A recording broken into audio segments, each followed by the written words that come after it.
Nous sommes en mars 2023. La pression monte alors que dans les universités à l'échelle de la province, les candidats se préparent à défendre leurs projets devant un jury universitaire. Seuls 2/3 des startups éligibles à la compétition cette année se sont qualifiés pour cette étape cruciale en vue d'accéder à la finale.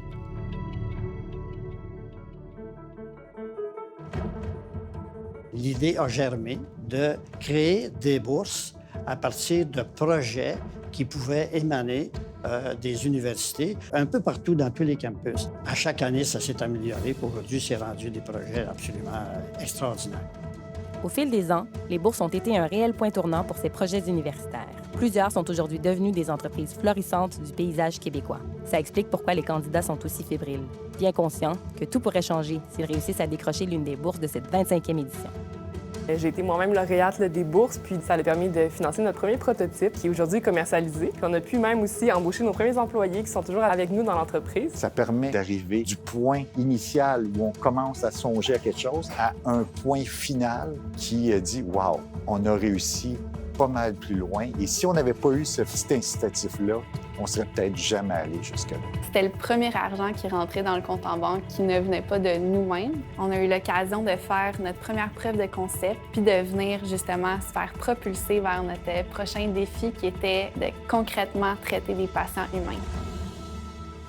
Pour cette étape de la compétition, les équipes qualifiées n'auront que 15 minutes pour se démarquer lors d'un entretien auprès de leurs jurys universitaires respectifs, en présentiel ou en virtuel.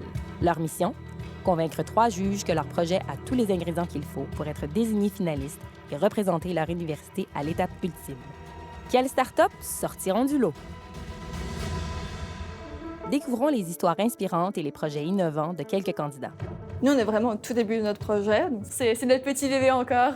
Moi, c'est Thibaut Atonfac. Jérémy Guilbert. Je m'appelle Frédéric Drouin. Je travaille chez Peco. Notre entreprise, c'est Cora Robotique. Ça s'appelle Display. Détection. Our startup is Awake AI. Notre entreprise s'appelle Phoenix Biotech. Are you guys excited? On s'est couché tard hier, on s'est levé tôt ce matin, on a pratiqué. Il y a encore plein de choses à faire pour nous. Détection, on est une compagnie de biodétection rapide. On veut combattre un fléau qui est la propagation des maladies infectieuses. Gang, pas gang, on est content d'avoir fait. Ce qu'on veut faire, c'est aider les laboratoires en recherche en biotechnologie à réduire la quantité de plastique qu'ils utilisent. Qu'est-ce que le marché il en pense? Est-ce que vous avez testé le marché? Si on nous rappelle pour une deuxième ronde, le pitch va changer. Le but de Peco, c'est de lutter contre le gaspillage alimentaire et de favoriser l'accès à une alimentation saine et abordable. On a eu des questions challenging. Mais c'est quoi qui va vraiment vous différencier? Cora Robotique, en fait, c'est un robot autonome que nous développons pour assurer la manutention des boîtes de carton, des conteneurs. C'est quoi les contraintes de manutention que vous avez? We created an all-in-one intelligent solution that empowers care providers by streamlining the senior care process through digitalization. Great presentation, by the way. Congratulations. I feel very excited. I feel we are on the right way. Ce qu'on fait, nous, on est dans le domaine de l'imagerie médicale. Donc, ce qu'on propose, c'est une ceinture portative qui se met sur le thorax. Puis avec ça, nous, on vient détecter s'il y a une présence d'eau dans les poumons pour prévenir une hospitalisation. On est quand même habitué de pitcher. C'est sûr qu'il y a toujours un petit tract au début, mais je pense que le tract, c'est ce qui fait que tu vas performer. Puis pourquoi vous la faites pas comme demain, votre étude clinique?